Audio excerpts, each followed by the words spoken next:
Hi friends, आप देख सकते हैं ये मेरा दोनों बायोफ्लैक टैंक है। करीब 1 लाख करके 2 लाख लीटर का है ये।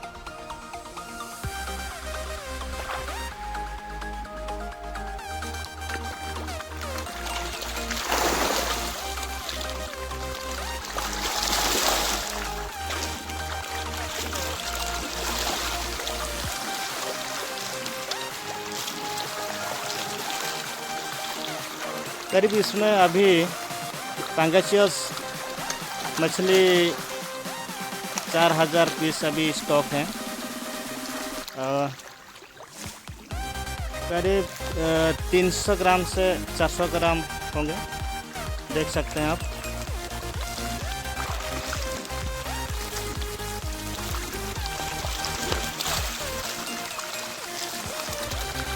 फ्रेंड्स, वीडियो अगर अच्छा लगे तो ज़रूर लाइक करना। Thank you.